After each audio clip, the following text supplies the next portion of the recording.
Bismillahirrahmanirrahim. Assalamualaikum warahmatullahi wabarakatuh. Alhamdulillah wassalatu wassalamu ala Rasulillah wa ala alihi wa sahbihi wa man walah wa ba'd. Saudara-saudariku, semoga hari ini kita diberikan kekuatan, kesehatan dan ridha Allah Subhanahu wa taala dalam menjalani kehidupan sehingga semua bukan hanya berjalan lancar tapi juga diberkahi oleh Allah Subhanahu wa taala. Ciri aktivitas yang berkah itu muaranya manfaat. Lisan bertutur beraktivitas. Bagaimana lisan yang disukai oleh Allah? Maka kata-katanya melahirkan manfaat. Kata-katanya keluar baik. Kaki melangkah bila berkah, itu melangkah ke tempat yang baik. Demikian karya-karya pun. Anda boleh jadi desainer. Desainnya disukai Allah enggak? Jangan sampai mendesain sesuatu yang Allah enggak suka. Dunianya dapat, tapi bekal akhiratnya tereduksi di dalamnya. Demikian pekerjaan yang Anda lakukan. Kalau bisa, konsepnya kan sangat ideal. Quran surah kedua ayat 201. Wa minhum may yaqulu rabbana atina fid dunya hasanah wa fil akhirati hasanah. Jadi mengejar akhirat itu konsepnya bukan meninggalkan dunia. Justru mengkreasikan dunia sehingga dia punya value akhirat. Kalau berniaga, silahkan sukses-suksesnya, sekaya-kayanya. Dan konversikan kekayaan itu untuk mencari bekal yang Allah sukai. Wujudnya bisa macam-macam. Dengan kedudukan setinggi-tingginya. Sehingga bisa membuat kebijakan-kebijakan yang Allah senangi. Dengan ilmu seluas-luasnya. Sehingga banyak manfaat yang kita niatkan sebagai ibadah karena Allah. Dengan tenaga sebaik-baiknya. Mungkin ada yang di suara, mungkin ada yang di tangan, di kaki. Bilal kan cari surganya dengan suaranya. Dengan adzan, bukan dengan harta. Bilal ditawari jadi hakim agung sepeninggal Nabi. Setaraf ketua MA gitu ya. Itu ditolak oleh beliau dengan halus. Karena beliau passionnya memang menggunakan suara. Bukan menggunakan yang lainnya. Baik. Saya minta maaf dalam dua hal. Yang pertama, saya agak pilek hari ini. Karena memang beberapa kegiatan kemarin agak padat. Yang kedua, kita akan agak sedikit cepat. Karena kami ada agenda safar hari ini. Karena itu kita agak berbeda, mungkin agak lebih cepat dan supaya waktunya lebih efektif. Seperti yang pernah kita sepakati bersama di bulan yang lalu, bahwa kajian kita akan terfokus pada pembahasan seputar sholat. Saya sudah buatkan kurikulumnya untuk sepanjang kajian ke depan, sehingga tahu apa yang mau dibahas, materinya sampai dengan waktunya. Mungkin nanti saya akan koordinasi dengan Mas Dimas atau dari musyawarah, kirimkan email. Saya nanti kirimkan baik dari materi pokoknya, schedule-nya, apa yang mau dibahas di pekan keberapa, sampai dengan mungkin dasar PowerPoint-nya. Ada saya buatkan beberapa jadi PowerPoint. Baik, teman-teman sekalian, kenapa bahasan sholat menjadi penting? Ya, ini dulu. Dan menjadi bagian yang paling mendapatkan perhatian tinggi dalam Islam, baik di Al-Quran ataupun di hadis-hadis Nabi Sallallahu Alaihi Wasallam. Semua Nabi itu menerima wahyunya di bumi. Rata-rata semua di bumi. Musa yang viral di Bukit Tur Sina, kan?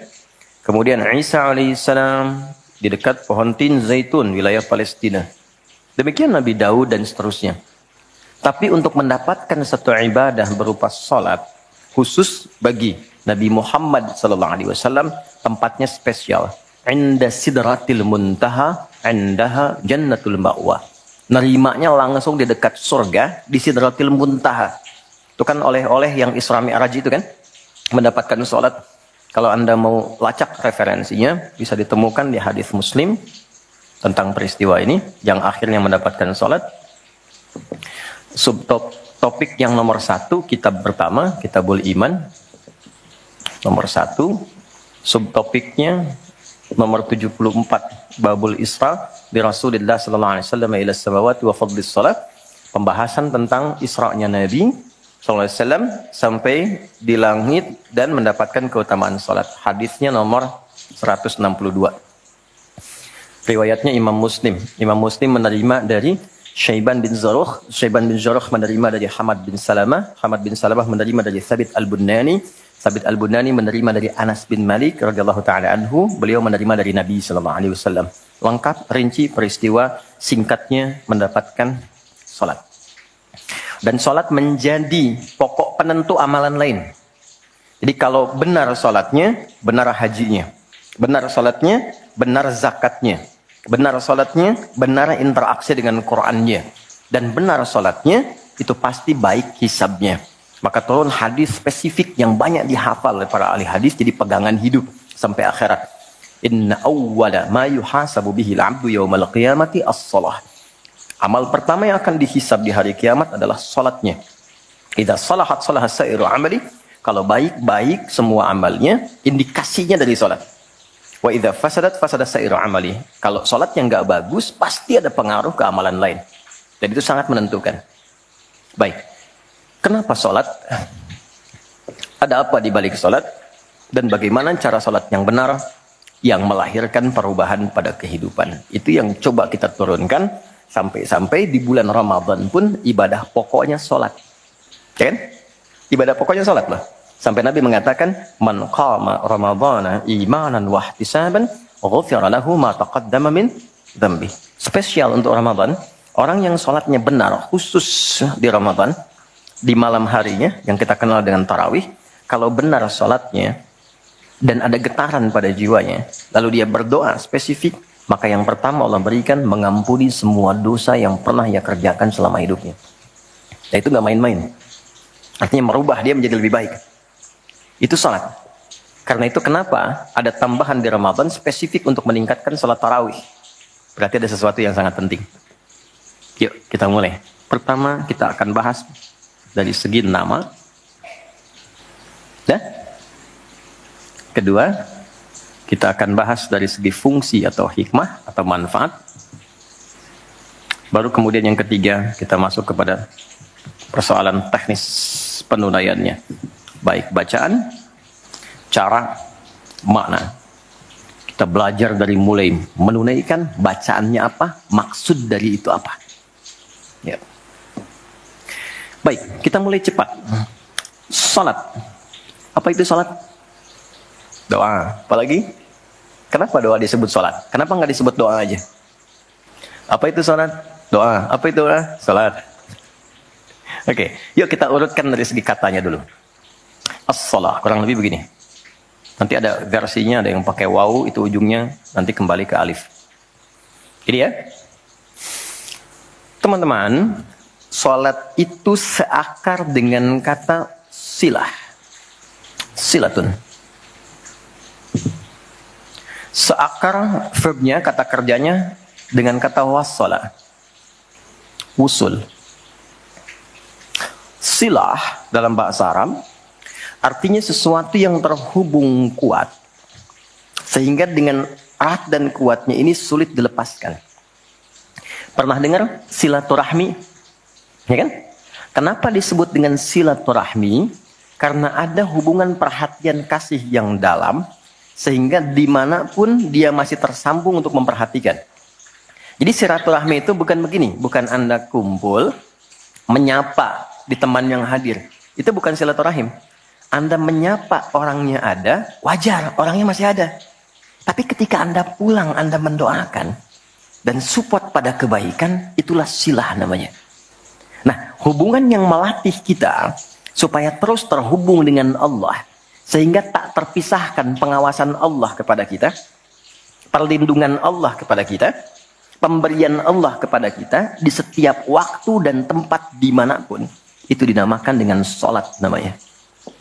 Karena itu, ciri keberhasilan orang yang sholat, yang pertama kali dapatkan, adanya konektivitas dengan Allah. Sampai dia koneksinya ke Allah. Karena itu disebut wusul.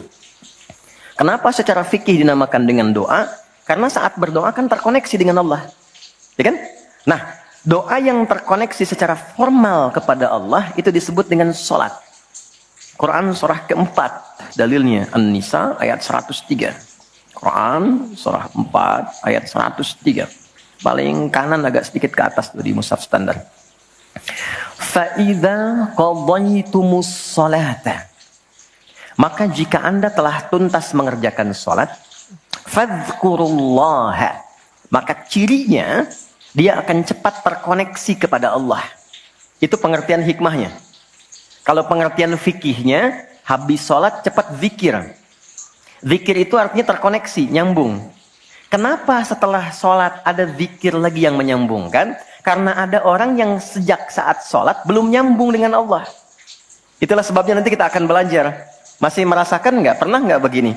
Sebelum sholat mau fokus nih, tapi begitu takbir Allahu Akbar, yang akbar di lisan Allah, tapi yang akbar di pikiran, project, ya, status belum diupdate, nyimpan sendal di mana, jemuran belum diangkat, ya kan? Ya pernah nggak suasana itu hadir? Nah kan? Nanti kita akan belajar.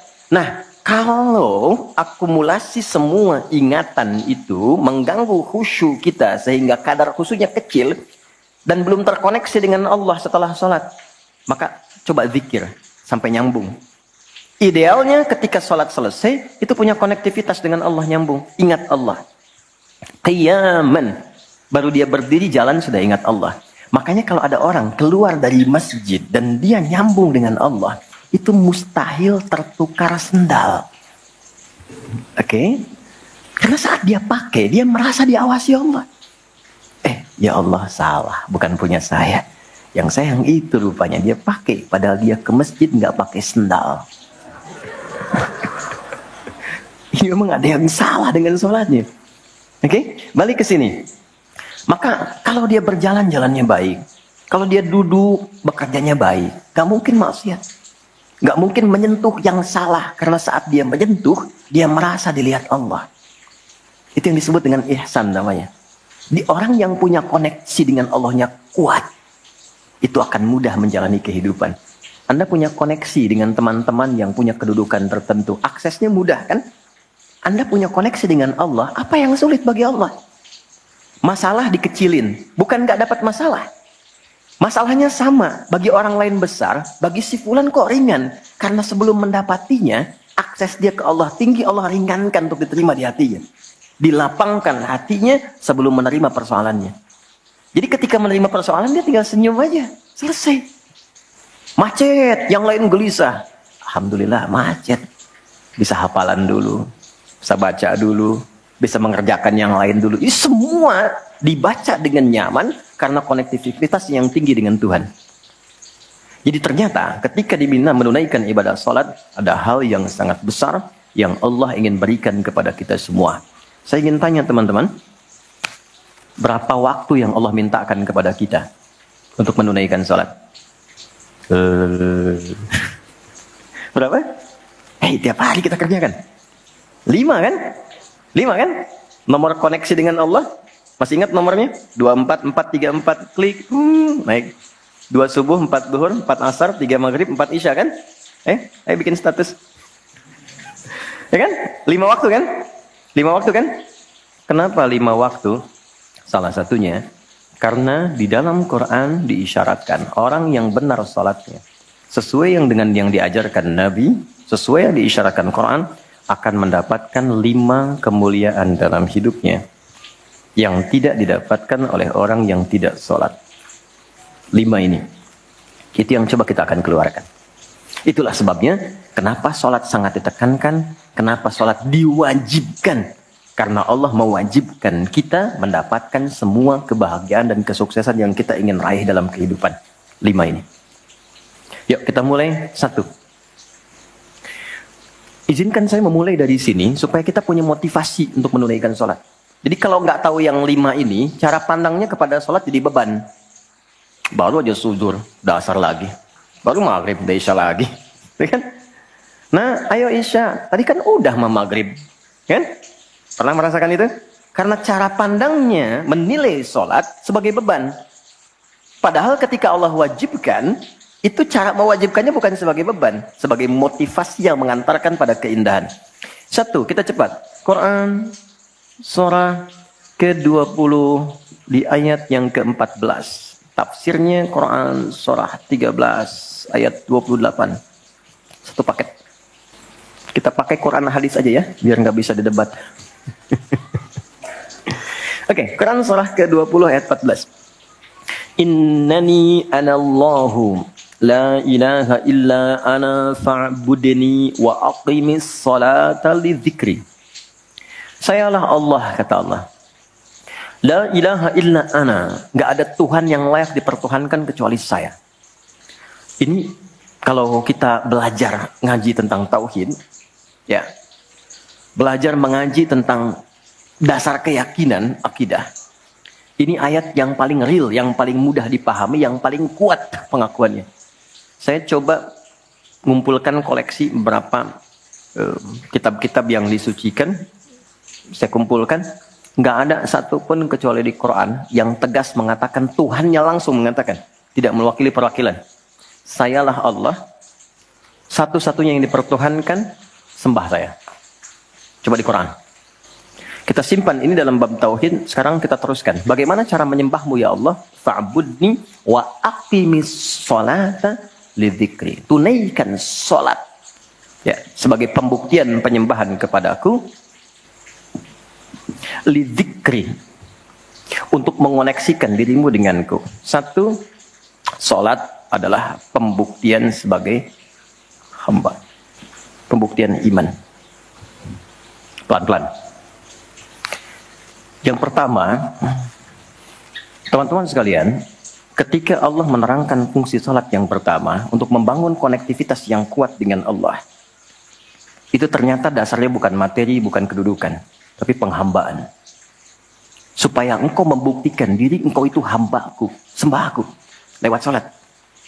Jadi kalau ada orang yang mengatakan, Tuhanmu siapa? Allah, tapi dia nggak mau sholat, itu kata Nabi, belum sempurna kebertuhanannya kepada Allah. Ya, al-farqu bainal mu'min wal kafir, tarku sholat, kata Nabi. Perbedaan orang yang mengaku beriman dengan yang belum beriman, dilihat dari sholatnya. Jadi kalau dia sudah menunaikan sholat, itu pembuktian keimanannya kepada Allah, kebertuhanannya. Jadi kalau ada orang mengaku muslim, dia belum menunaikan sholat, maka dipertanyakan keimanannya. Karena itulah kemudian kata sholat disebut juga di Al-Quran dengan kata iman. Buka Quran surah kedua ayat 143. Lihat di pertengahan. Wa ma kana Allahu liyudhi'a imanakum. Jika ada hamba siapapun menunaikan sholat, aku nggak akan sia-siakan sholat yang dilakukan dengan imannya itu. Maksudnya apa? Akan dibalas, diberikan perhatian sesuai dengan kadar sholatnya. Disebut dengan iman. Dan yang paling dahsyat, ketika seseorang sholat menghamba, kan gerakannya ruku, sujud, menghamba kan? Maka naik statusnya dari sekedar manusia biasa menjadi abdun. Teman-teman, ini rahasia besarnya.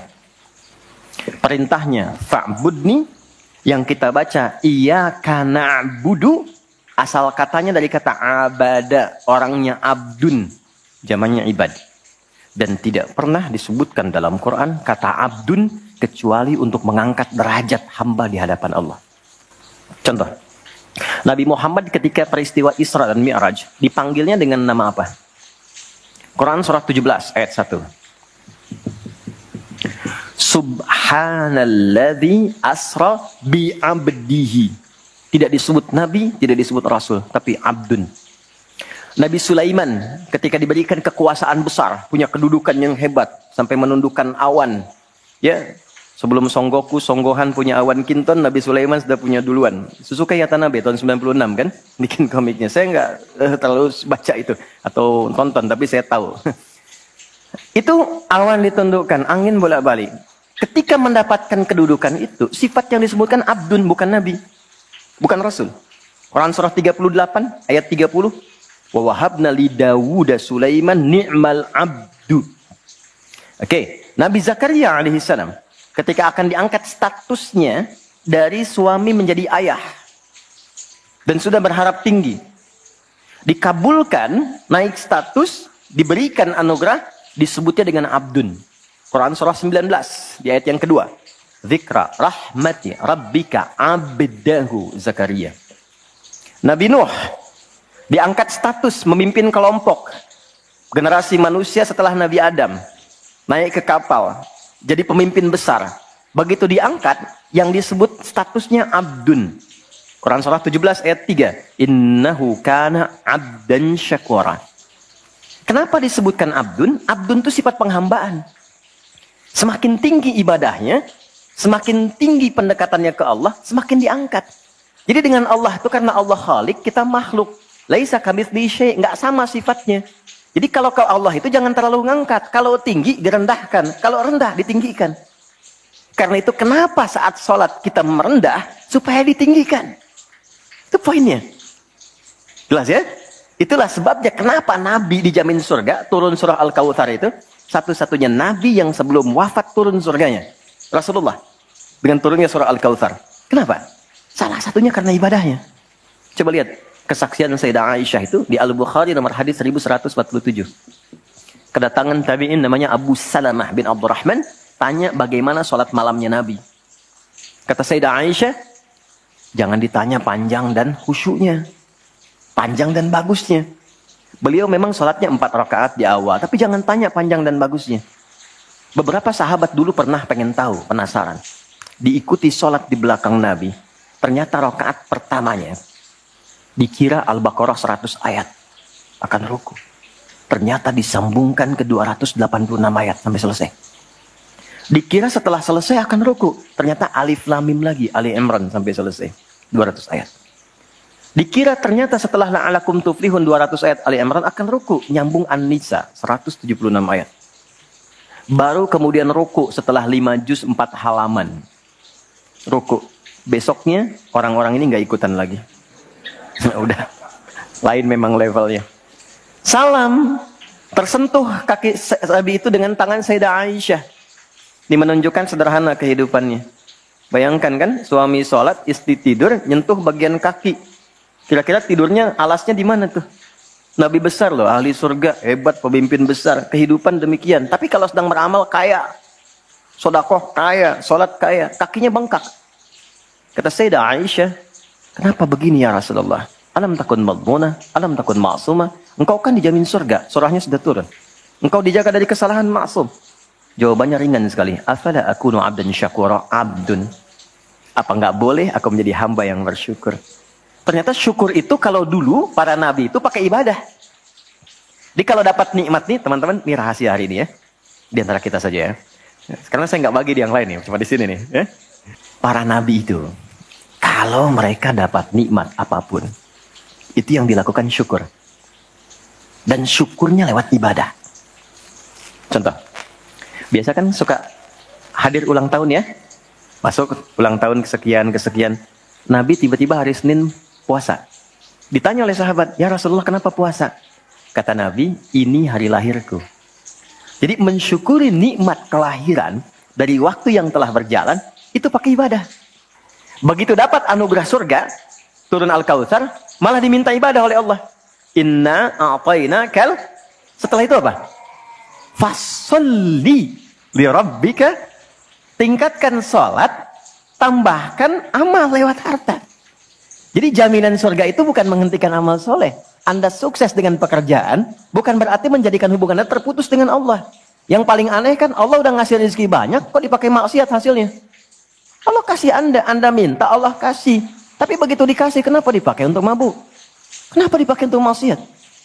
Kenapa dipakai untuk membeli sesuatu yang Allah nggak sukai? Kan ada perjuangan mendapatkan itu. Makanya dibalik caranya.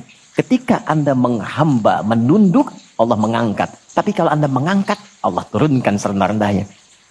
Ini rumus pertama. Jadi ternyata ketika kita diminta menghamba dalam sholat, itu adalah jembatan pertama bagi Allah untuk mengangkat kita dengan derajat tertinggi. Paham? Oke, satu. Jadi kalau ke anak-anak begini kalau tanya, Mah kenapa sih harus sholat? Supaya kamu jadi hebat. Gitu. Kok bisa? Lihat Umar. Sebelum sholat. Orang biasa. Kerjanya begini. Cuman jalan-jalan. Mabuk dan sebagainya. Tapi setelah sholat. Dia jadi pemimpin yang sangat hebat. Dia hafal sekian bahasa. Dia dirikan sekolah-sekolah. Pemikirannya hebat. Tangguh orangnya. Di mana-mana dikagumi. Itu. Kalau ada karyawan Anda bertanya, kenapa Pak harus sholat? Supaya kita makin sukses proyeknya. Makin banyak omsetnya. Coba lihat Abdurrahman bin Auf. Bukankah sebelum dia sholat dia kaya tapi biasa, malah hilang kekayaannya. Tapi setelah dia sholat dan dia praktekkan makna-makna dalam sholat, meningkat level kekayaannya sampai yang ketiga tertinggi. Dari kaya banget, kebangetan kayanya. Tuh, kapaknya terbuat dari emas kan? Abdurrahman bin Auf. Itu setelah sholat. Itu viral sekali kisahnya. Ya, jadi ini bagian pertama. Jadi ketika ada panggilan hayya 'alas shalah, atas jak Allahu Akbar, rasakan panggilan itu ingin mengangkat derajat kita. Jadi kalau panggilan sholat itu dipahami sebagai hanya tuntutan ibadah, nanti jadi beban. Allahu Akbar, sing ngantuk ya Allah. Tapi ketika Anda sudah merencanakan, kan malamnya kita bikin kurikulum, kan kegiatan kita tuh nyambung. Malamnya istighfar, menyiapkan kurikulum untuk besok. Istighfar itu mengoreksi yang belum bagus apa hari sebelumnya. Katanya pengen ke surga, surganya Firdaus, tapi sholatnya masih bolong-bolong. Baca Quran belum maksimal, sedekah belum ada. Kita koreksi besok rencanakan. Saya pengen sholat di tempat ini. Besoknya saya akan misalnya mengerjakan ini, capaiannya ini. Bikin kurikulum A sampai Z. Begitu kita bangun tidur, dipanggil. Allahu Akbar, Allahu Akbar. Yang kita siapkan itu tadi, rencana. Dibawa menghadap Allah, minta kemudahan. Minta perlindungan, minta pengangkatan. Makanya kenapa sholatnya disebut subuh dari kata asbah. Sesuatu yang sudah siap dengan rencana. Wasubhi idza tanaffas. Quran surah 81 ayat 18. Di orang Islam itu bangun dari tidur, dia sudah punya rencana yang mau dia siapkan ke depan apa. Jadi nggak ada ceritanya ke depan bingung. Jam 7 mau kerjakan apa, 9 ada di mana. Rencana itu dibawa menghadap Allah. Dalam sholatlah kita mintakan kemudahan. Itulah pengantar pengangkat derajat. Jadi ketika azan berbunyi kalimatnya Allahu Akbar, Allahu Akbar. Ini peluang saya. Jelas? Halo, jelas? Alhamdulillah. 2, masih di sini. 2. Wa aqimis salata lidzikri, tunaikan salat untuk mengingatku. Apa manfaat zikir? Apa manfaat zikir?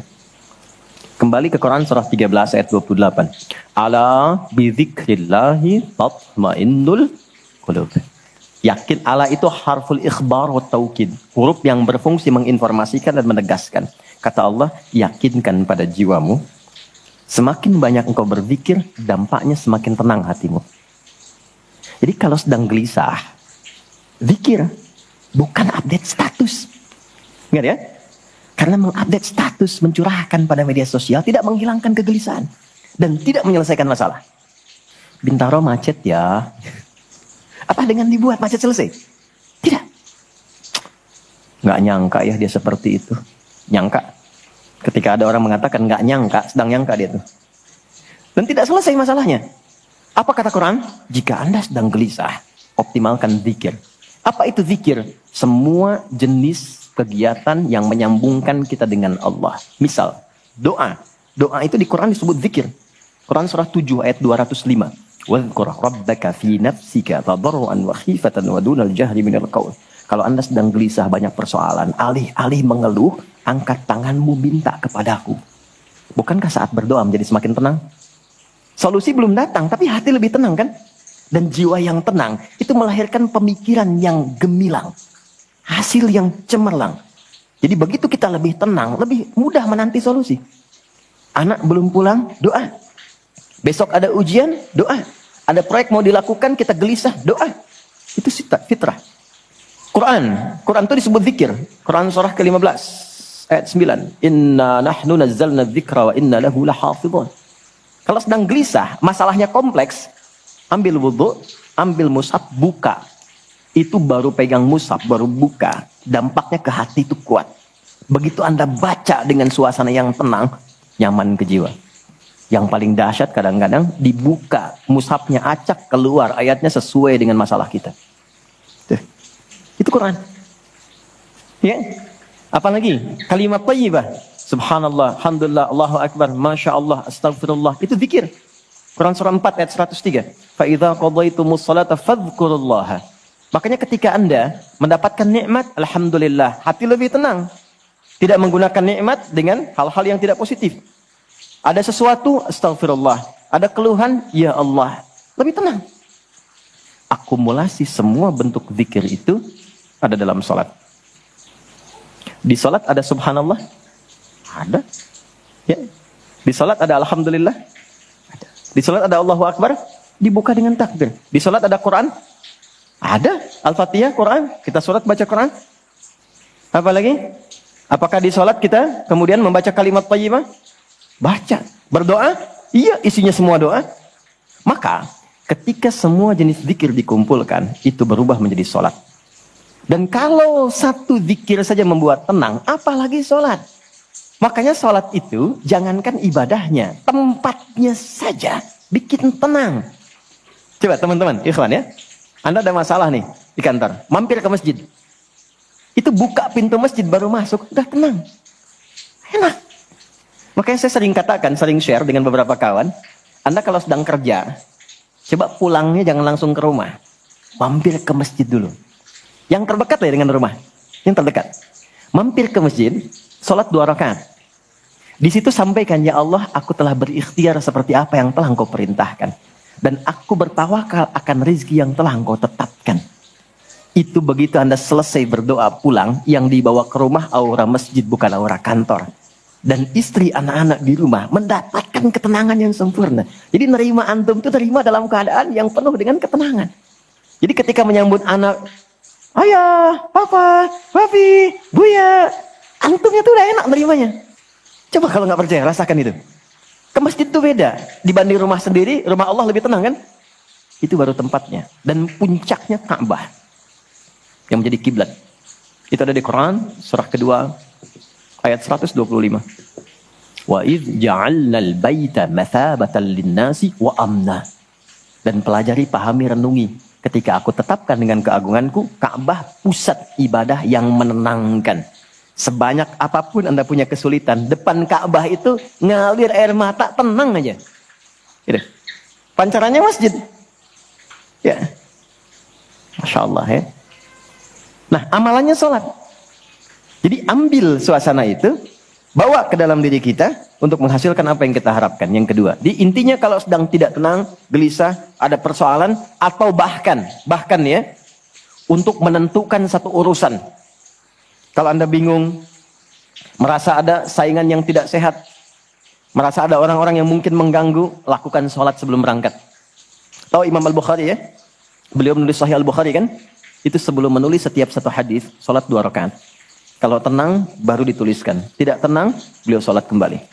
Ditulis di Masjidil Haram, diselesaikan di Masjid Nabawi. Itulah sholat. Makanya semua nabi yang pernah bertugas di bumi, itu sholat. Dan kita yang paling sempurna caranya. Nabi Isa, Yesus, sholat. Quran surah 19, ayat 31.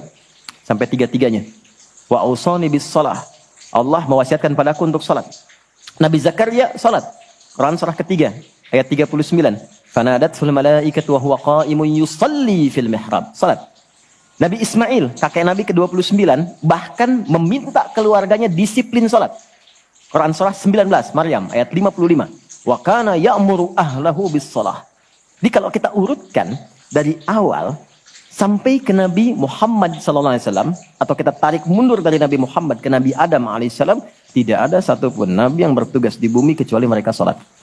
Muhammad SAW bin Abdullah, bin Abdul Muttalib, bin Hashim, bin Abdul Manaf, bin Qusay, bin Murrah, bin Kilab, bin Ka'ab, bin Ghalib, bin Fihir, bin Malik, bin Nadar, bin Kinana, bin Khuzaimah, bin Mudrika, bin Ilyas, bin Nizar, bin Mudar, bin Ma'ad, bin Adnan, bin Adi, bin Adri, bin Muqawwam, bin Nahur, bin Ya'rub, bin Yasjub, bin Ismail AS, bin Nabit, bin Ismail AS, bin Ibrahim AS, bin Adar, bin Nahur, bin Abir, bin Kinan, bin Arfakhshad, bin Sam, bin Nuh AS, bin Mihlail, bin Matushala, bin Kinan, bin Anwas, bin Tis, bin Adam AS. Semua tersambung. Saya ulangi. Semua salat. Oke?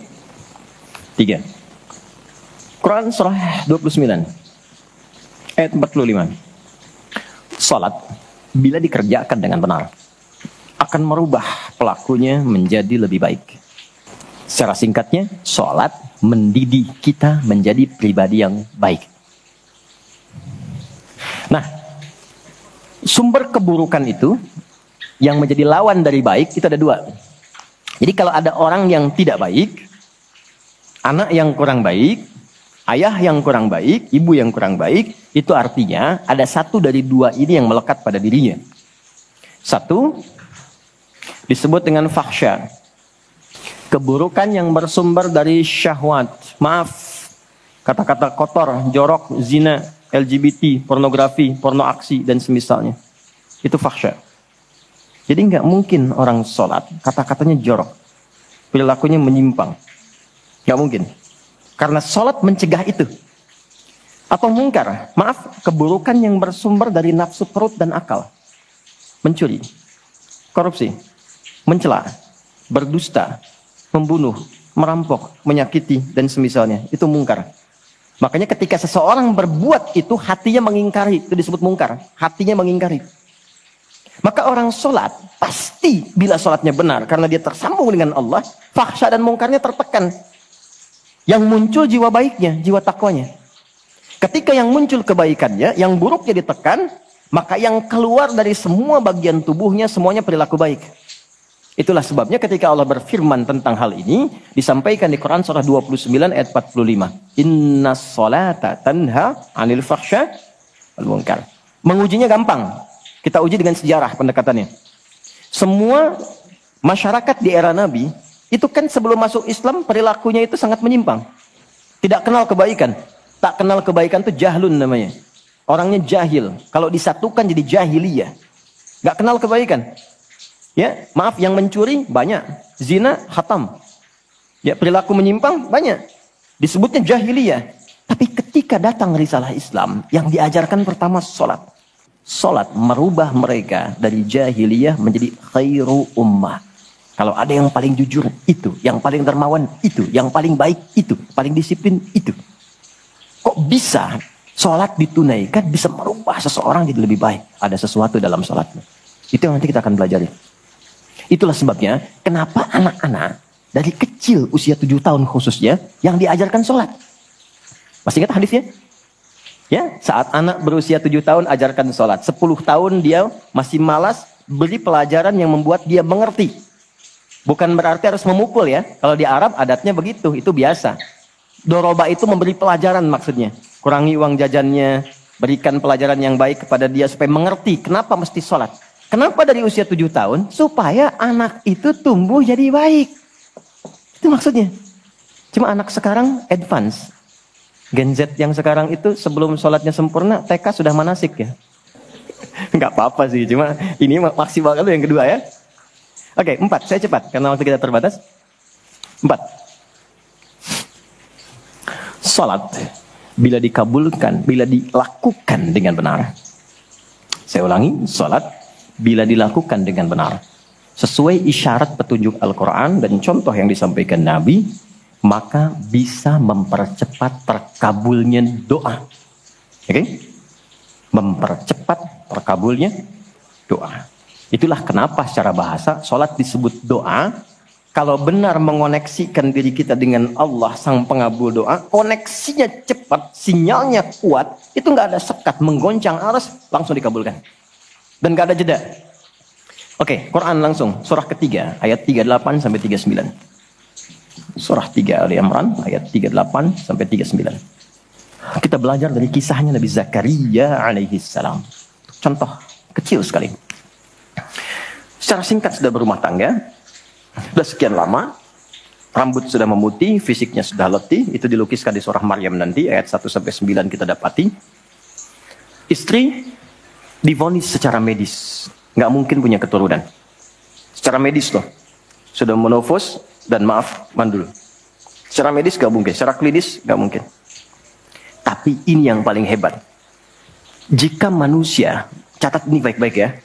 Jika manusia sudah menyimpulkan gak bisa, itu tanda langsung dari Allah supaya menengadahkan permohonan langsung kepada Allah tanpa campur tangan makhluk. Karena Allah ingin mengabulkan apa yang Anda minta secara langsung, bukan lewat campur tangan makhluk. Baca itu. Dan pahami untuk tidak putus ikhtiar. Jadi kalau rahmat Allah itu jangan dibawa dengan putus asa. La taqnatu mir rahmatillah. Jangan pernah putus asa. Jadi jangan ada bahasa begini, ya nggak mungkin, ya nggak bisa. Jangan diambil. Begitu orang mengatakan nggak mungkin, itu tanda dari Allah. Allah ingin memberikan langsung tanpa campur tangan manusia. Maka apa yang dilakukan Nabi Zakaria? Beliau kemudian sholat di mihrabnya Maryam.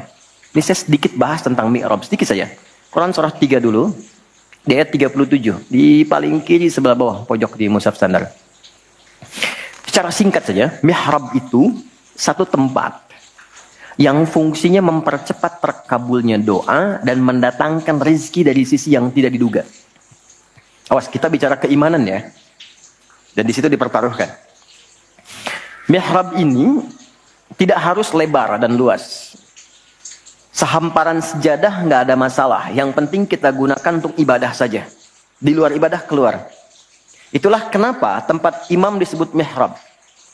Kenapa? Karena imam mewakili makmum untuk memohon kepada Allah dalam sholat berdoa. Makanya kualifikasi imam mesti khusus, bukan imam biasa. Baik. Kemudian, tidak harus di masjid, di rumah boleh dibikin. Maryam pernah dibuatkan mihrab. Saat beliau mengkhususkan diri ibadah, di situ apa yang terjadi? Fataqabbalaha rabbuha biqabulin hasanin wa ambataha nabatan hasanan wa kaffalaha Zakaria. Kullama dakhala 'alayha Zakaria al-mihrab wajada 'indaha rizqa. Qala ya Maryam anna laki hadha? Qalat huwa min 'indillah. Innallaha yarzuqu man yasha' bighairi hisab. Ini poinnya. Setiap Nabi Zakaria mengantarkan kebutuhan Maryam, pakaiannya, makanannya, kebutuhannya, itu sudah ada. Dan ingat, status Nabi Zakaria itu nabi loh. Beliau tahu itu pasti dari Allah. Tapi ingin dikonfirmasi apakah pendidikan beliau selama ini sudah meresap pada jiwanya atau belum. Ditanya, Maryam dari mana semua ini? Maka beliau jawab, Maryam jawab, huwa min indillah. Paman, ini semua dari Allah. Baik ya? Allah memberikan apapun yang ia kehendaki tanpa batas pada siapa yang diingini.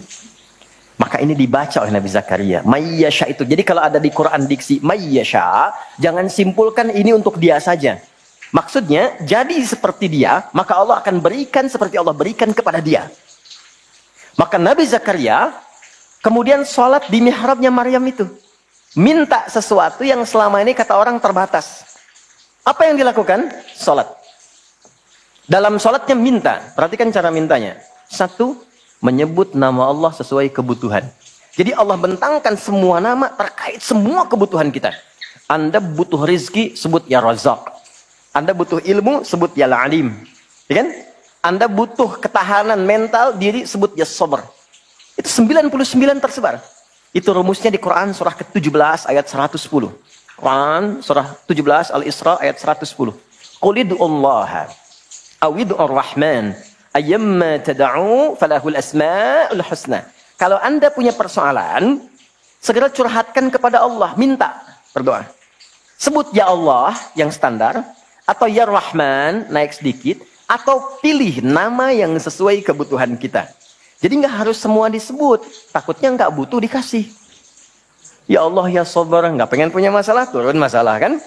Nah, Nabi Zakaria divonis ada keterbatasan, nggak mungkin diberi. Maka beliau meminta dengan nama Allah yang memberi tanpa batas. Dalam bahasa Arab disebut dengan Wahhab, pemberi tanpa batas. Kalau dialihkan jadi bentuk permintaan, fi'lil amri lit talab. Bukan perintah di sini tapi untuk meminta. Maka rubah kalimatnya jadi hab. Kalau untuk pribadi, habli. Untuk komunal banyakkan hablana. Karena ini kasusnya pribadi, maka di ayat 38 beliau meminta. Hunalika di mihrabnya Maryam. Da'a Zakaria rabbah.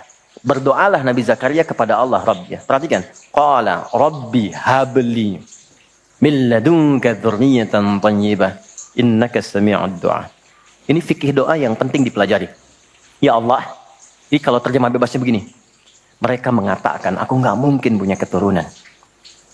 Maka aku memohon darimu saja yang tidak punya batas dalam pemberian. Mereka katakan aku nggak mungkin. Aku kemohon kepadamu yang tidak punya batas dalam pemberian. Innaka sami'ud du'a.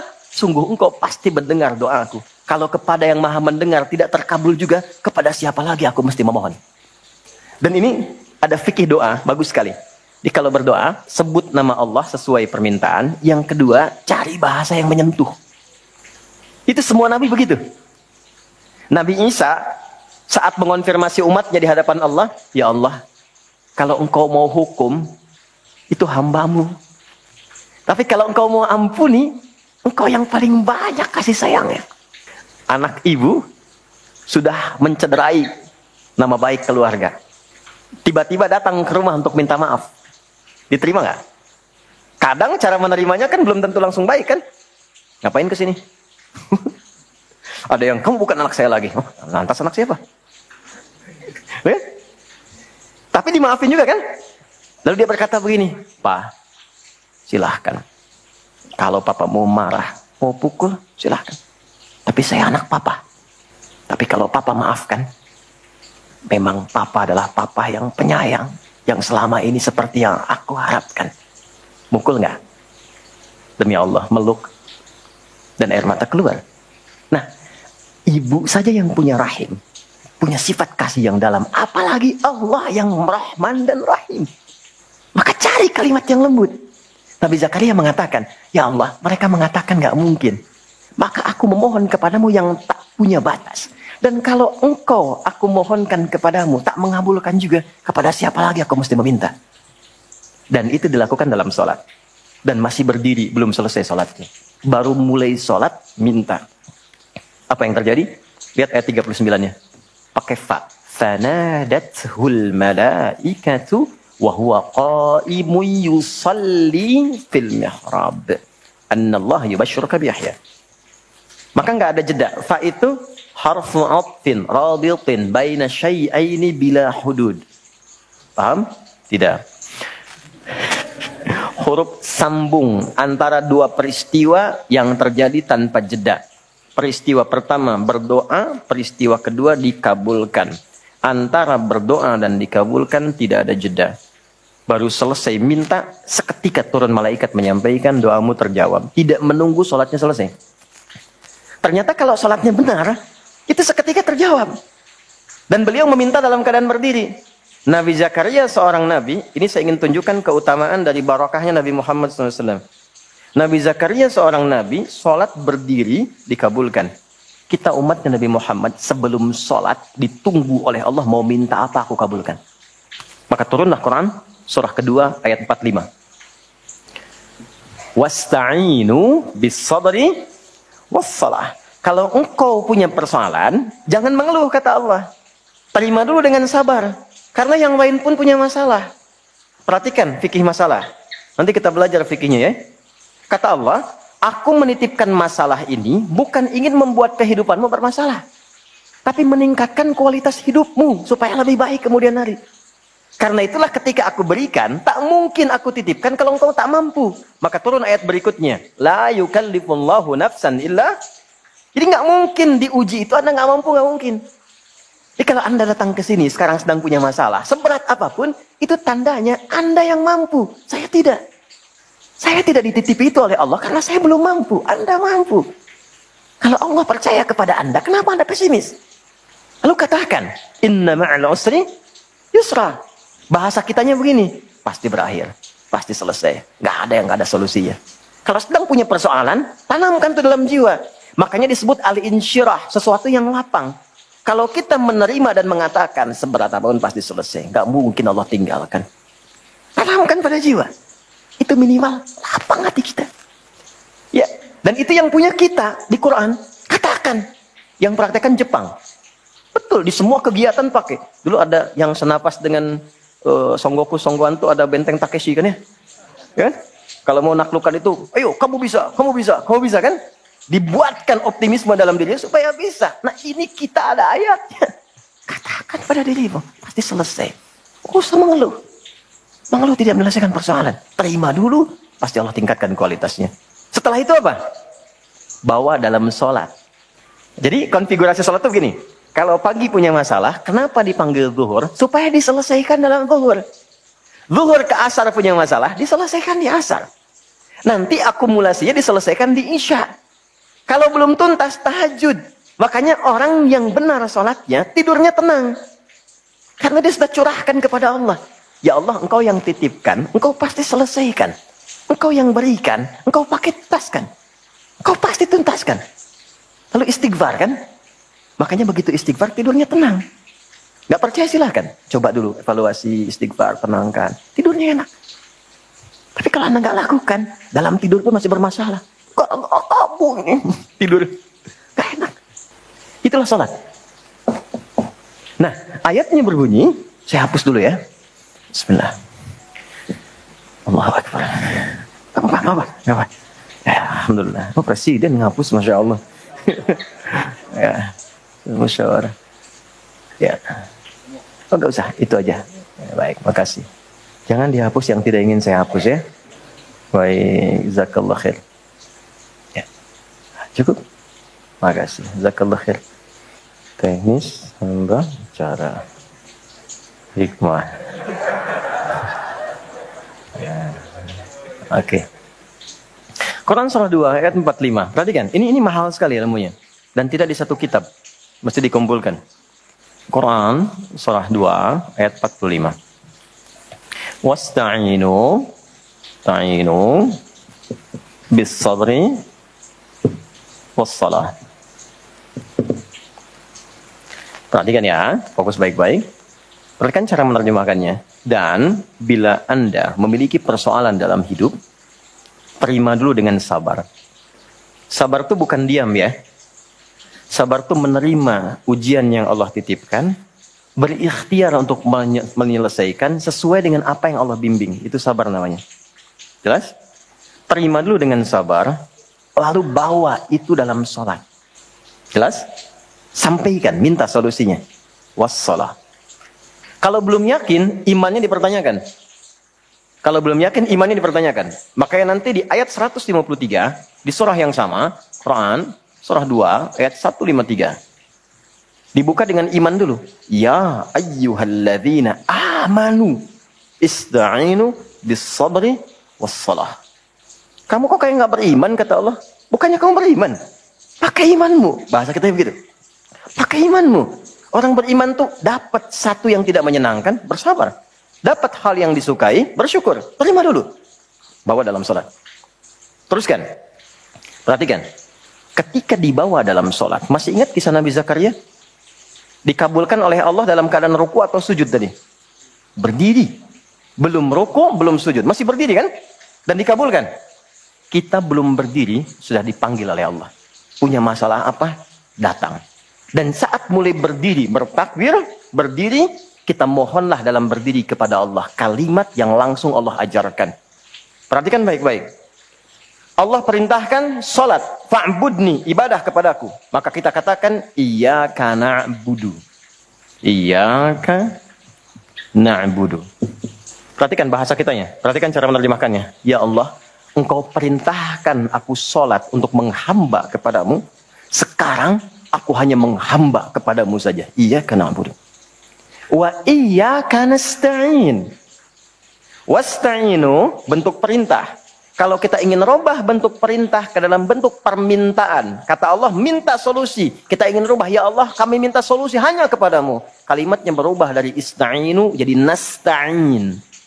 Wa iyyaka nasta'in. Dan sekarang ya Allah, saya punya persoalan. Dan Engkau maha tahu dengan itu semua. Dan saya hanya menghamba kepadamu dan memohon solusi darimu. Saya tanya pada Anda, kita bacakan Iyyaka na'budu wa iyyaka nasta'in dalam keadaan apa? Berdiri. Kan dalam baca Al-Fatihah berdiri kan? Kita baca saat berdiri. Nanti Anda akan temukan kaitannya dengan Nabi Zakaria. Nabi Zakaria minta berdiri di Kabul, kita belum minta sudah ditunggu. Dalam berdiri diminta membaca ini. Perhatikan hadisnya, hadis qudsi. Dari sahabat Abu Hurairah radhiyallahu taala anhu dari Nabi sallallahu alaihi wasallam. Qussimatis salatu baini wa baina 'abdi 'ala nisfaini. Salat dibagi dua bagian antara aku dengan hambaku. Wali 'abdi ma sa'al. Kalau hambaku benar menunaikan salatnya sebagai hak aku dan kewajibannya, maka kewajibanku pertama kepadanya mengabulkan apapun yang dia minta dalam salatnya. Hadis qudsi. Di mana dimulainya? Idza qala al-'abdu alhamdulillahi rabbil alamin. Jika hamba memulai dengan membaca alhamdulillahi rabbil alamin, qala Allah azza wa jalla hamadani 'abdi. Maka Allah langsung menjawab, hambaku sedang memujiku. Maka kalau sedang sholat, rasakan diawasi Allah. Dijawab itu. Makanya latihan yang benar bacaannya. Ya, Anda mau main sinetron, latihan scriptnya lama sekali itu supaya benar kan? Sinetron loh dunia. Sekarang kebutuhan dunia akhirat, masa nggak benar bacanya? Belajar, malu sama Allah. Ya, yang lihat malaikat loh. Ya, Anda kalau main sinetron yang nonton manusia, Anda sholat yang nonton malaikat. Ya, maka pastikan bacaannya enak, nyaman di hati, rasa akan diawasi. Wa idza qala al-'abdu ar-rahmanir rahim, kalau hamba berkata ar-rahmanir rahim, qala Allah azza wa jalla, Allah menjawab, asna alayya 'abdi, hambaku sedang menyanjungku. Wa idza qala al-'abdu, saya cepat kalau hamba membaca maliki yaumiddin, qala Allah azza wa jalla majjadani 'abdi, Allah menjawab hambaku sedang mengagungkanku. Sekarang lihat poinnya. Wa idza qala al-'abdu iyyaka na'budu wa iyyaka nasta'in, kalau hamba membaca sampai di kalimat ini, ya Allah, sekarang aku menyembah seperti engkau perintahkan hanya kepadamu. Dan aku punya persoalan dalam hidup. Dan engkau maha tahu. Aku minta solusi hanya kepadamu. Qala Allah azza wa jalla, Allah jawab, hadza baini wa baina abdi, ini perjanjian aku dengan hambaku. Wali abdi, kalau hambaku benar salatnya dari mulai takbir sampai bacaan ini, masalah, apapun yang dia minta sekarang, aku kabulkan. Nabi Zakaria sholat minta dijawab. Kita umatnya Nabi Muhammad karena keberkahan nabinya belum minta sudah diberikan jalan. Makanya banyak orang memohon dalam sholat. Dan tidak sedikit yang dimintakan mustahil menurut manusia. Ibunda Al-Bukhari, Anda boleh cek di kitab Fathul Bari jilid pertama itu, di bab Muqaddimah. Al-Bukhari itu kan buta usia 4 tahun. Butanya permanen. Dokter mengatakan nggak akan sembuh. Buta. Kapan sembuhnya? Ketika ibunya masuk ke mihrabnya. Ibu masuk ke mihrab, Al-Bukhari masuk kamar mengulang hafalan surat Qaf. Ibunya berdoa di hamparan sajadahnya. Sampai tertidur, lelah berdoa tertidur. Mimpi ketemu Nabi Ibrahim. Ini dari tafaul namanya. Tafaul itu menamai anak dengan tokoh tertentu untuk mendapatkan percikan kebaikan dan kesolehannya. Nah, Al-Bukhari itu nama aslinya Muhammad. Bapaknya Ismail. Kakeknya Ibrahim. Kakek buyutnya Al-Bardizbah. Ya, kemudian berasal dari kecamatan Ju'fah, Kabupaten Bukhara, Provinsi Khorasan, negara Uzbekistan sekarang. Karena dari Bukhara, tambah al dan i di ujungnya untuk mengenalkan saya dari Bukhara. Maka Al-Bukhari. Syekh Yasin dari Padang, Syekh Yasin Al-Padangi. Syekh Ahmad Khatib dari Minangkabau, Syekh Ahmad Khatib dari Minangkabawi. Ya, boleh misalnya, silakan, nggak ada masalah. Oh, ini saya santai, senang saya, nggak apa-apa. Kecuali kalau bapaknya bolak-balik baru saya. Ya. Oh, Mas Dude dari Bintaro misalnya boleh. Ana Dude Al-Bintaroi ya. Al-Banteni. Nah, Imam Al-Bukhari 4 tahun demikian tadi kena buta, ibunya berdoa, mimpilah ketemu Nabi Ibrahim. Di mimpi dikatakan, anakmu akan melihat lagi. Pas qadar Allah, beliau sedang mengulang hafalan Quran di surat Qaf. Nyampe ke ayat 21 sampai 22. Laqad kunta fi ghaflatin min hadza fakashafna anka ghita'aka fabasaruka al-yawma hadid. Dulu pandanganmu itu tertutup, tak bisa lihat. Sekarang kami akan buka secerah-cerahnya. Mulai hari ini pandanganmu akan menatap dengan tajam. Padahal ayat itu tentang suasana akhirat, tapi percikan dari kebaikan itu turun ke bumi. Maka ketika selesai ayatnya, ibunya bermimpi, terbuka pandangannya, bisa melihat kembali. Lompat kaget dikejar ibunya. Umi laqad ra'ait. Bu, saya lihat lagi. Ibunya kaget bangun, langsung dipeluk. Rubbama ra'aita biqalbik, mungkin kau melihat dengan hatimu. La bil bi'aini, dengan mata saya. Sejak saat itulah belajar hadis. Kapan? Saat ibunya memohon dalam sholat di mihrab. Jelas? Oke. 5. Harus sampai yang terakhir kan? Sholatnya kan 5 waktu. Dapatnya 5. Ya? Yang terakhir apa?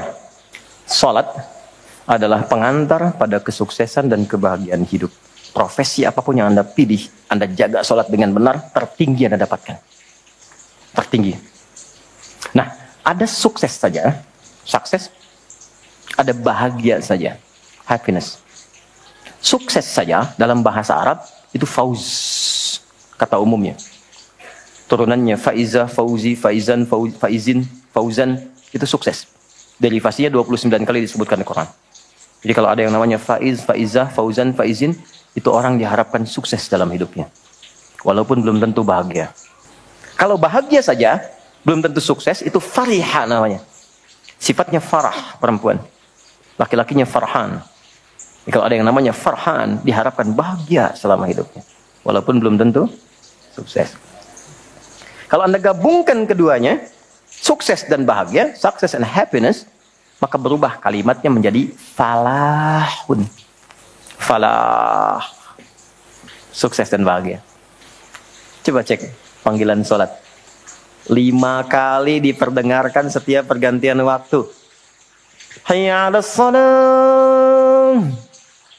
Kenapa sholat? Dijawab langsung, diperdengarkan di telinga kita. Hayya 'alal falah. Supaya engkau sukses dan bahagia. Diperdengarkan di telinga. Telinga bahasa Arabnya udhun, jamaknya adzan. Orang Islam setiap pergantian waktu, dari bangun tidur kamu harus bahagia. Siang hari kamu mesti sukses, mesti bahagia. Sampai mau tidur pun tidur dalam keadaan bahagia dan sukses. Diperdengarkan tiap hari itu. Sekarang yang punya kesuksesan siapa? Allah. Yang punya kebahagiaan siapa? Allah. Yang punya rezeki siapa? Allah. Anda sudah tahu Allah yang punya. Kenapa ketika dipanggil nggak datang? Allahu Akbar, Allahu Akbar. Kecilin suaranya tuh. Tapi Anda pengen sukses. Dan ingat loh, pemberian Allah itu sifatnya itu nggak pernah menetap di satu waktu. Nyambung terus sampai ke semua dimensi kehidupan yang kita lalui. Jadi kalau Allah kasih sukses dan bahagia, bukan cuma dunia. Alam kuburnya sukses, akhiratnya sukses. Itu bedanya dengan sifat dunia. Jadi kalau Anda ingin kaya di dunia, tidak sholat pun bisa kaya. Asal Anda mau kerja keras. Sifat sholat itu memberikan keberkahan pada kekayaan. Sehingga menikmatinya melahirkan kebahagiaan. Bukan stres. Keluar gelap, balik gelap, tiap hari ngitung. Punya kendaraan cuma dipanasin, hidupin, panasin, matiin. Capek. Ya. Tapi ada kenikmatan, ada value yang tinggi. Ke akhirat punya nilai. Nah kalau Anda genggam itu, berhasil diraih, maka berubah katanya dari salah jadi aflah. Aflah itu orang yang menggenggam kesuksesan, kebahagiaan. Dan tidak ingin dia lepas. Siapa aflah di Quran yang pernah dibuka dan ditampilkan ayatnya? Quran surah ke-23 Al-Mu'minun ayat 1-2. Qad aflahal mu'minun. Orang beriman itu bila imannya sejati pasti menggenggam kebahagiaan dan kesuksesan. Bagaimana menunjukkan keimanan yang sejati itu? Ayat 2-nya. Alladzina hum fi salatihim khasyi'un. Ternyata salatnya dulu. Letaknya sebelum zakat loh, sebelum beraktivitas. Ayat 3-nya kan walladzina hum 'anil lagwi mu'ridun, ayat 4-nya walladzina hum lizzakati fa'ilun. Enggak mungkin zakat kalau enggak ada harta kan?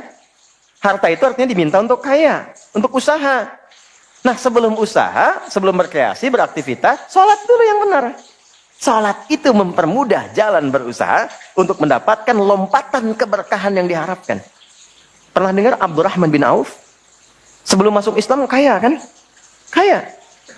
Setelah masuk Islam, nggak kaya lagi. Hilang kekayaannya, tapi berubah menjadi kebangetan kayanya. Ya. Jadi muslim, dirampas hartanya oleh orang-orang Quraisy pada masa itu. Kalau engkau ingin ikut hijrah dengan Muhammad SAW, silahkan berangkat. Tapi hartamu kami rampas. Berangkat dengan pakaian yang melekat di badan saja. Silahkan. Ternyata beliau memilih hijrah. Itu nggak mudah loh. Jadi hijrah itu jangan dikira membalikkan telapak tangan begini. Nggak mudah. Dan Anda kalau berhijrah, yang pertama diberi bukan harta. Kalau motivasi Anda hijrah mendapatkan harta, salah Anda. Capek pasti. Bikin apapun capek. Kalau Anda ibadah untuk dapat kedudukan, capek. Capek. Tapi niatkan benar karena Allah. Yang paling menarik apa? Ya, saya berangkat. Dan jarak yang 400 km cuman jalan kaki, nggak ada kendaraan. Medannya nggak mudah. Tapi yang bisa menerima itu belum tentu semua keluarga. Makanya kalau suami ingin berubah, diskusi dengan istri yang baik. Karena kalau belum siap, kadang-kadang butuh waktu, nggak apa-apa. Istrinya ditanya, kalau engkau memilih ikut suami, kamu nggak dapat harta apapun. Silahkan berangkat dengan pakaian saja. Belum tentu sampai. Dan sengaja tidak dieksekusi untuk memberikan kesan kalau masuk Islam jadinya fakir, melarat, dan sengsara. Tapi kalau kamu tinggal di Mekah, kami serahkan semua harta suamimu, kami angkat menjadi perempuan terhormat, silahkan pilih laki-laki manapun yang kamu inginkan di Mekah, kami fasilitasi pernikahannya. Bentar ya. Kalau Anda, para ibu, dalam posisi demikian, anggap suami nggak ikut hari ini. Ikut suami, harta diambil, hanya dengan pakaian saja, berangkat jauh, belum tentu sampai, atau tinggal di Mekah, semua kekayaan suami diberikan, pilih laki-laki manapun difasilitasi pernikahannya. Ikut suami atau tinggal di Mekah? Lemah ikut suami. Ternyata istrinya pada masa itu memilih tinggal di Mekah. Belum siap. Abdurrahman bin Auf berangkat. Hebatnya orang Madinah, kenapa disebut dengan Ansar? Ansar itu sifat menolong tanpa pamrih dengan pertolongan yang dalam. Jadi kalau ada yang haus disambutnya oleh yang bawa minuman. Yang lapar disambutnya oleh yang bawa makanan. Dan tanpa pamrih, sampai nanti diviralkan di Quran surah 59 ayat 9 sampai 10. Wa yu'thiruna 'ala anfusihim walau kana bihim khasassah. Nah, ini kaya, pernah kaya, jatuh fakir, disambut oleh orang paling kaya di Madinah. Disambut. Begitu datang, perhatikan tawarannya. Beliau mengira kalau kaya jatuh fakir itu akan mengganggu kepada perasaan karena stylenya berubah. Jadi pikiran. Di fisika kan begitu ya. F1 sama dengan F2 kan. Gaya gerak sama dengan gaya dorong. Apa yang masuk itu yang keluar. Jadi kalau yang masuknya sedikit maka gayanya sederhana. Naik angkot, keluar, nunduk, sodakoh. Tapi kalau yang masuknya banyak tampilannya beda kan. Keluar, jalan. Tapi jangan lupa. Hukum gaya, itu ada hukum Pascal namanya. F berbanding lurus dengan P. Gaya berbanding lurus dengan tekanan. Semakin banyak gaya, semakin tertekan hidupnya. Ya? Maka bila orang punya penghasilan banyak gayanya, ketika penghasilan menurun, tekanan hidupnya meningkat. Itu yang menjadikan pekerjaan kadang nggak ditimbang-timbang, semua dilakukan demi memperbaiki gaya. Dikiranya Abdurrahman bin Auf itu masuk rumus ini. Padahal beliau sudah hatam pelajaran sholat setahun sebelum hijrah. Itu cuma praktekkan berdiri saja. Apa jawabannya? Perhatikan ketika ditawarkan. Akhil karim, au kama qala sami'tu annaka kunta ghaniyya. Saya dengar Anda pernah kaya. Kalau ingin kaya lagi, ambil setengah harta saya. Dan itu kalau dirinci lewat kisah-kisah sirah, itu hartanya ada berapa, kebun kurmanya berapa. Betul-betul kaya lah. Saya dengar Anda ditinggalkan keluarga. Kalau ingin nikah lagi, pilih perempuan paling engkau sukai di wilayah ini. Walaupun bagian dari keluargaku, pilih. Aku fasilitasi pernikahannya. Gantian ya. Kalau antum di posisi itu. Oke. Ambil setengah kekayaan, silahkan pilih dengan perempuan manapun yang Anda suka, kami fasilitasi pernikahannya. Diterima atau tidak ditolak sama sekali. Saya percuma tawarkan ditolak karena wajah antum tuh udah paham saya. Oke, yang ingin saya katakan begini. Yang ingin saya katakan, beliau mengatakan terima kasih atas tawarannya. Bahasa kita jazakallah khair. Terima kasih atas tawarannya. Arini ainal aswaq. Cukup tunjukkan padaku di mana pusat bisnisnya. Cukup tunjukkan padaku di mana pusat bisnisnya. Itu dipraktekkan pencerahan dari Nabi tentang makna sholat. Jadi rupanya sholat dari bagian awal sampai akhir itu ada artinya, ada maknanya. Itu dipraktikkan oleh beliau. Cuman dalam jangka waktu 2 tahun menuju tahun ketiga, berubahlah jadi orang paling kaya nomor 3 di Madinah. Sampai jadi nomor 1 di Madinah. Sampai hartanya bisa memberikan sedekah kepada semua penduduk Madinah. Viral kisahnya. Jadi penduduk Madinah itu yang nggak bisa kerja dimodalin sepertiganya. Yang nggak bisa sama sekali berusaha, udah disantuni. Yang lainnya diberikan hadiah. Jadi setiap mendapatkan proyek apapun, itu Masya Allah, semua Madinah dapat bagiannya. Dan termasuk yang didoakan oleh keluarga Nabi, yaitu Sayyidah Aisyah radhiyallahu ta'ala anha. Karena berkah hartanya. Dari orang yang tidak berpunya, menjadi orang yang luar biasa, karena manfaat sholat. Oke, sekarang intinya. Ini kan baru mukaddimah, kita belum mulai. Belum mulai ini, kita kan baru mukaddimah. Dari 5 ini, berapa yang sudah didapatkan? Selama kita sholat. Ribuan kali ruku', ribuan kali sujud. Apakah sholat yang dilakukan sudah membuat diri kita menjadi tenang? Apakah sudah merasa dekat dengan Allah sehingga semua kegiatan merasa terawasi? Kata-katanya baik, pandangannya terukur, langkahnya ke tempat yang disukai. Apakah sholat sudah membuat diri kita lebih tenang? Apakah sholat menjadikan doa kita sudah terkabul? Apakah sholat menjadikan diri sudah lebih baik? Jangan-jangan ada orang motivasi sholatnya pun untuk berbuat yang tidak baik. Ada masuk ke masjid bukan untuk sholat, begitu takbir mundur ke belakang, kotak infak hilang. Apa yang salah? Rakaatnya sama dari dulu sampai sekarang, subuh 2 rakaat, duhur 4, asar 4, maghrib 3, isya 4. Dari awal bacaan pokoknya sama semua. Kenapa hasilnya bisa beda? Sumbernya hanya 2 masalahnya. Masalahnya 2. 1, boleh jadi Orang sholat itu, kata Allah, tidak mendapatkan 1 dari 5 ini karena kurang khusyuk dalam sholatnya. Problem yang pertama. 2, boleh jadi tidak didapatkan 1 dari 5 ini karena ada orang yang sholat, tidak mengerti, tidak memahami apa yang dia baca dan dia lakukan dalam sholatnya. Coba lihat selama ini. Ya, coba lihat selama ini kita sholat. Coba lihat selama ini sholatnya masing-masing. Paham nggak yang dibaca tuh? Jangan-jangan ruku nggak ngerti yang dibaca. Sujud nggak paham yang diungkapkan. Bagaimana bisa khusyuk kalau nggak ngerti apa yang dilakukan? Kadang-kadang abis minta lagi. Rabbighfirli warhamni wajburni warzuqni. Minta rizki kan? Dalam duduk di antara 2 sujud itu. Habis sholat minta lagi, ya Allah berikan aku rizki. Kata malaikat, yang tadi apa dalam sholat? Tadi warzuqni. Jadi tidak ada kenikmatan. Ya, ini problemnya. Karena itulah kemudian turun ketentuan dalam Quran tentang 2 hal ini. Dan turunlah detil penjelasan Nabi SAW. Tentang ketentuannya, kita akan uraikan pertama tentang khusyuk dalam sholat. Dan nggak perlu ikut pelatihan kalau sudah paham ini. Tinggal cek masing-masing. Ya, kita hormati kalau ada momentum pelatihan ya silahkan. Ya. Tapi ini intinya akan kembali ke sini. Yuk kita mulai tentang khusyuk dalam sholat di Quran surah kedua ayat 45 sampai 46.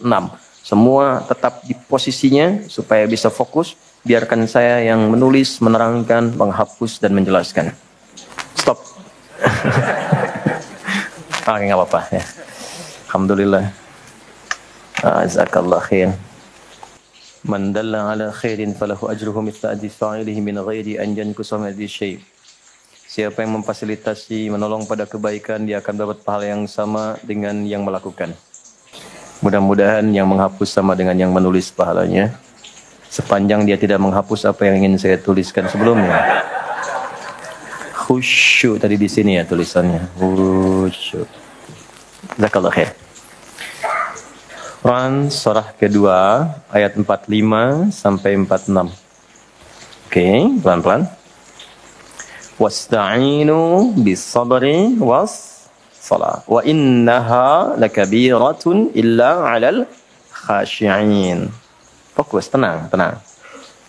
Di sini Allah mengkomparasikan antara sabar dengan khusyuk. Sabar aja nggak mudah kan? Khusyuk itu di atas sabar. Jadi kalau nggak paham ilmunya, sulit mendapatkan khusyuk. Oke. Wasta'inu, jika Anda punya persoalan dalam hidup, bisa terimalah dengan sabar dulu. Catat, runtutkan, wassalah. Bawa dalam salat, minta solusi kepada Allah. Wa innaha, lihat kata gantinya ha, bukan hu. Kalau hu ke sabar, huma keduanya, ha ke salat. Dan salat itu lakabiratun, pakai lamnya taukid, penguat. Sungguh kalau tidak serius, tidak benar, akan dirasakan berat. Jangankan saat memulai, ya dapat panggilan aja, kalau memang sifat khusyuk belum ada, itu berat. Kalau khusyuk itu belum ada, berat. Allahu Akbar, mau bangun berat. Tapi kalau khusyuk sudah ada, belum dipanggil dah siap-siap. Subuh jam 4.35, jam 4 udah bangun. Untuk persiapan. Supaya begitu menunaikan yang pokok sudah khusyuk. Kan? Tapi kalau itu belum ada, panggilan 4.35, bangun 5.34 pun belum sadar. Biasa aja. Illa 'alal khashi'in.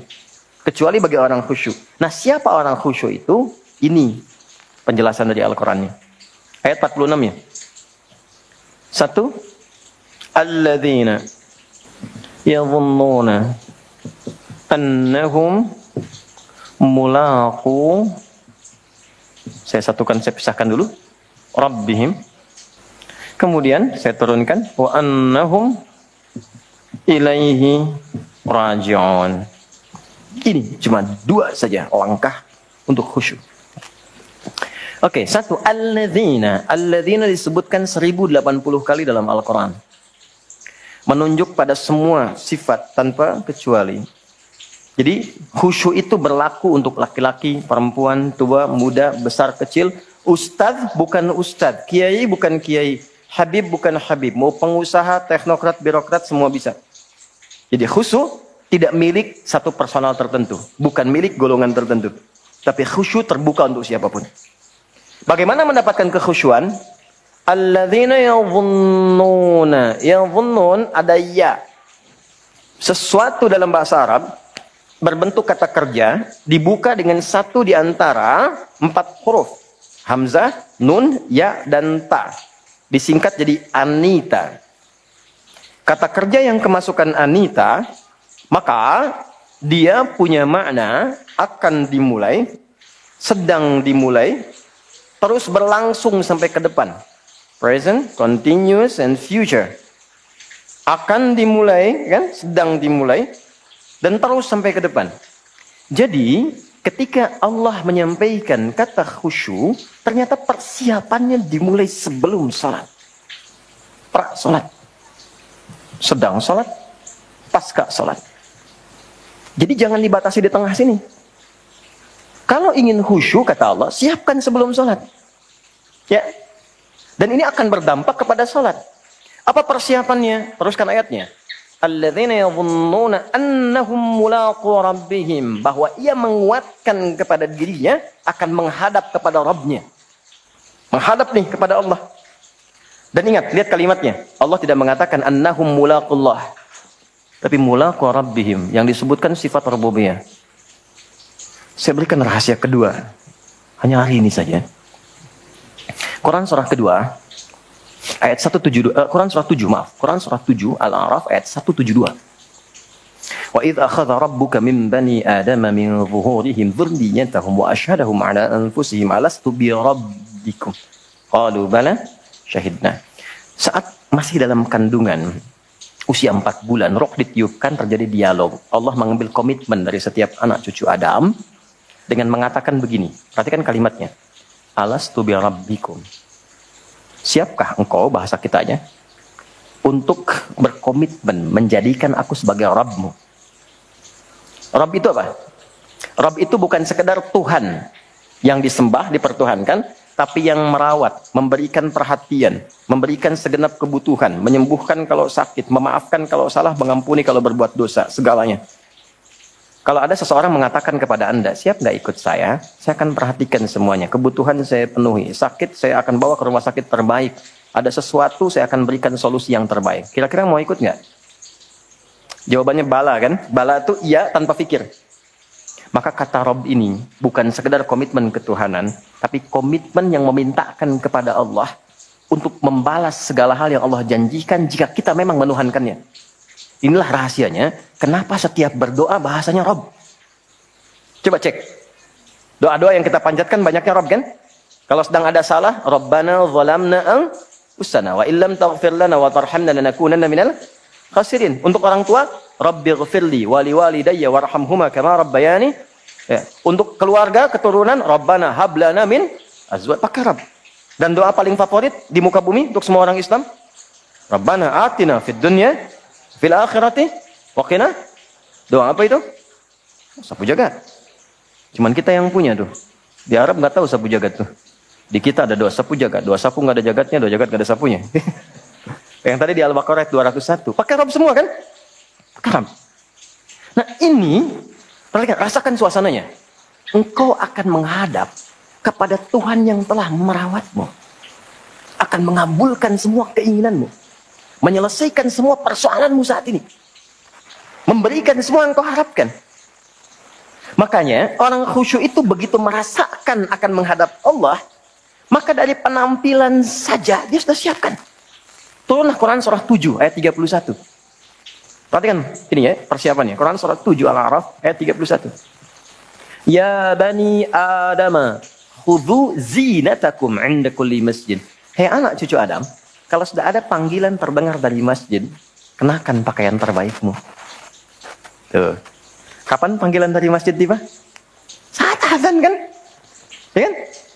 Allahu Akbar, Allahu Akbar. Nah itu orang khusyuk, baru dengar panggilan, dia sudah menyiapkan pakaian terbaik.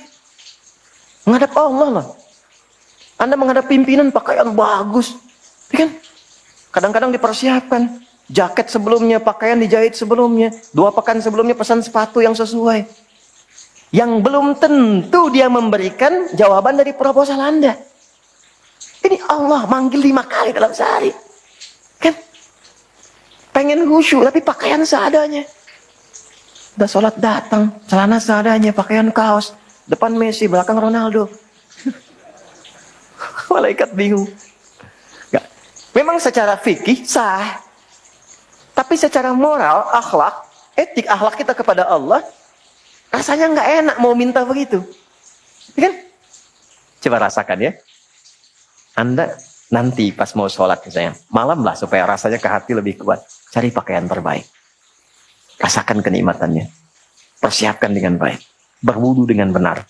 Demi Allah saya katakan, tidak ada yang paling indah suasananya ketika Anda datang dengan penampilan demikian. Rasakan bedanya. Bedakan rasanya. Pasti akan terasa bedanya. Lain. Ketemu ini, Rob. Di masjid itu kan cuma 2 panggilan kan?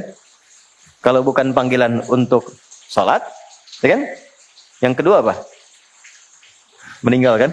Telah meninggal dunia, gitu kan? Perhatikan. Wa annahum ilaihi raji'un. Kenapa Anda persiapkan itu? Rasakan. Mungkin itu panggilan untuk kembali kepada Allah. Adzan artinya apa? Bukanlah. Panggilan. Yang manggil siapa? Allah lewat muadzin. Dipanggil Allah. Joni, ada Joni di sini? Ada. Oh, Cepi ada. Saya ganti supaya nggak ada. Cepi dipanggil Allah. Apa artinya? Kenapa lemes jawabnya? Kita tiap hari dipanggil Allah. Siapa yang bisa memastikan kapan dia pulang? Tidak ada. Kenapa nggak merasakan bahwa panggilan sholat itu mungkin panggilan pulang kita? Dan tidak ada yang paling indah kecuali pulang dalam keadaan sujud. Kita nggak tahu kapan pulang. Dan kita yakin kita akan meninggal.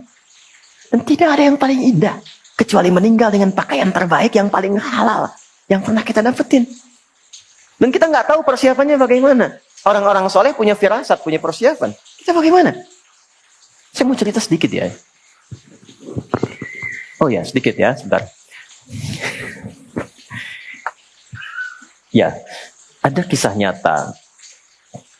Seorang ibu di satu desa. Dan saya kenal. Ini bukan karangan. Saya berjumpa dengan orangnya dan saya bersaksi bahwa ibunya salehah, suaminya saleh, keluarganya saleh semua. Insya Allah. Ibu ini kena diabetes. Sampai menjalar ke tubuhnya, sudah nggak bisa beraktivitas normal, bergerak. Gigi sudah mulai tanggal beberapa. Tapi demi Allah, kalau dengar ada pengajian dimanapun, minta pada suaminya untuk digendong datang ke situ. Ibu ini. Satu kali, anaknya mengajukan putus sekolah di kuliahan. Tiba kemudian satu waktu, ibunya tiba-tiba bangun. Sehat lagi. Ini kisah nyata. Lalu beliau buka lemari pakaiannya, berdandan, tapi indah, bagus. Keluar dari kamar, lihat anak, suami, kaget. Sebelum berkata, ditemuin, digandeng tangan keduanya, duduk di sofa bertiga. Kata ibu, ya ini kisah nyata. Nak, tolong buatkan susu ya buat mama. Bikin susu. Suami belum bisa berkata tuh, karena masih kaget. Begitu datang susu, duduk, tolong bacakan Quran ya. Baca Quran. Begitu sudah dibaca, dengar, kata. Tiba-tiba tangan yang menggenggam suami itu terasa kaku. Beliau meninggal dalam genggaman bersama suaminya, dibuatkan susu oleh anak yang telah disusuinya. Dan dibacakan Quran oleh anak yang telah dididik dengan lafaz-lafaz dari lisannya. Tapi yang mau saya katakan, ibu ini seakan punya rasa menghadap Allah dan memohon diberi persiapan dan dia bisa mengenakan pakaian terbaiknya untuk pulang. Saya waktu tengok saudari Fidilham itu di rumah sakit, karena dulu kita termasuk yang mensupport dan mengawasi pembangunan yang Adzikra itu, yang sebelumnya kan Muammar Gaddafi. Singkatnya saya datang dari rumah sakit. Kalimatnya apa? Saya langsung saja ke intinya. Ustaz, liqa Allah. Ustaz, abang udah kangen bentar lagi. mau ketemu Allah. Doakan ya, mau ketemu Allah. Ya Allah, katanya. Mau ketemu Allah. Itu. Kita nggak tahu kapan pulang. Maka setidaknya dalam sholat, bawa suasana itu. Kalau kita sadar mau sholat itu mau menghadap Allah, suasana hati itu berbeda. Makanya imam kan sebelum mimpin berbalik dulu kan kepada makmum. Apa di antara kalimatnya? Sallu sholatan muwadda'. Teman-teman, jamaah sekalian, yuk siap-siap sholat. Rasakan sholat ini sholat perpisahan kita dengan dunia. Mungkin kita akan pulang menghadap Allah. Sebetulnya kalimat itu untuk membentuk kehusyuan. Kehusyuan. Karena itu pastikan kalau mau sholat pakaiannya halal. Yang baik. Rasakan kita dipanggil. Itu membawa kehusyuan pertama. Dan ke hati akan beda. Karena itulah dimulai persiapannya dari iqamat. Iqamat itu dari aqama yuqimu, persiapan untuk mengondisikan diri. Maka kalimat Allah disebutkan. Allahu Akbar, asyhadu an la ilaha illallah, siap-siap. Khusyuk. Kalau sudah begini, persiapan sholat kita sempurna. Cuman problemnya, setan itu belum bertugas. Dia bertugas ketika kita mulai bertakbir. Jadi begitu bertakbir, Allahu Akbar, suasana tadi yang terasa khusyuk itu bisa dibuat kabur oleh setan. Uzkur kada, kata setan, ingat ini ya, ingat itu. Maka yang tak ingin kita ingat muncul semua. Hatta la yash'ural musalli kam raka'atan yusalli. Sampai-sampai ada orang yang tidak sadar berapa rakaat sedang menunaikan sholatnya. Rakaat pertama khusyuk, rakaat kedua kabur. Subuh yang cuma 2 jadi 3. Nah, bagaimana caranya supaya mempertahankan khusyuk sambil berjalan sholat sampai akhirnya? Maka di sini ada ayat yang kedua, ada surah yang kedua, ada tips yang kedua yang menjaga itu sampai selesai. Dan itu akan kita bahas di pertemuan berikutnya.